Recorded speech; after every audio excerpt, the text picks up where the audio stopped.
تیرا اوقات، اہلیت اور طاقت پرواز معلوم ہے۔ وہ جو کسی نے کہا تھا کہ وچوں وچ کھائی جاؤ تو اتو اتو رولا پائی جاؤ، اگر اب تک اس مریض خدا داد کی سانس چل رہی ہے تو یہ کسی بھی دوا سے زیادہ دعا کی کرامت ہے۔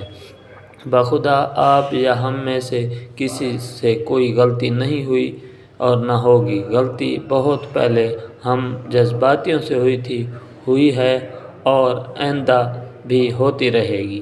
زندگی جبر مسلسل کی طرح کاٹی ہے، جانے کس جرم کی سزا پائی ہے یاد نہیں۔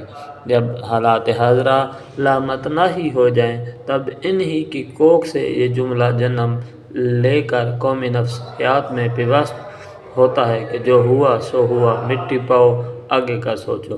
مگر مسئلہ یہ ہے کہ جو ہوا سو ہوا بھی تو مسلسل ہوئے چلے جا رہا ہے، آخر کتنی مٹی پائیے اور کتنا آگے کا سوچیے۔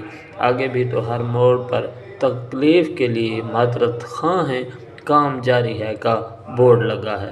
ہم نے تو آج تک کسی شاعر کو اپنے کسی ہم عصر کو دل سے تسلیم کرتے نہیں دیکھا، کسی طبیب کو دوسرے طبیب کا نسخہ تسلی بخش نہیں لگتا۔ ہر ریستوران دعوے دار ہے لذیذ کھانے کا واحد مرکز، کوئی بھی باورچی کسی اور خانسامے کی بریانی کی تعریف کرے نہ کرے نقص نکالنا نہیں بھولتا۔ ملتان شہر کے ریلوے اسٹیشن پر سون حلوے کے ہر اصلی برانڈ کے ڈبے پر یہی لکھا پایا، نکالوں سے ہوشیار۔ بلکہ ملتان کیا اب تو جنوبی پنجاب تک میں یہ حلوہ حافظ کا مشہور سون حلوہ پھیل چکا ہے اور ہر ڈبے پر یہی لکھا ہے کہ نکالوں سے ہوشیار۔ یہاں پر ہر سیاسی جماعت باقیوں سے زیادہ اہل اور درد مند ہے۔ ہر ریٹائر جرنیل کم از کم جولیس سیزر اور ہر حاضر سروس حضرت خالد بن ولید رضی اللہ تعالیٰ عنہ کا وارث۔ تو پھر اتنے نابغہ روزگاروں اور غیر معمولی مثالوں کے ہوتے ہوئے ہم اس معمولی حالت تک آخر کیسے پہنچ گئے؟ اب نارمل کی سطح سے بلند ہوتے ہوتے اب نارمل کی منزل پر کیسے چڑھ گئے؟ ہاں اگر کوئی شے نہیں کھوئی تو وہ ہے اکڑ۔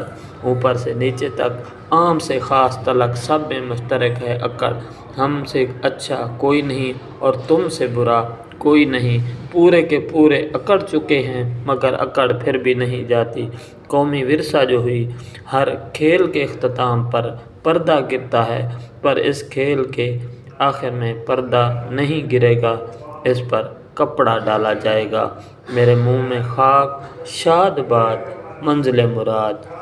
کم از کم قومی سیاست کی اس وقت جو موجودہ صورتحال ہے تو اس کا ہماری نظر میں تو بہترین تجزیہ یہی ہے کہ اتو اتو کھائی جاؤ تو وچو وچو کھائی جاؤ تو اتو اتو رولا پائی جاؤ۔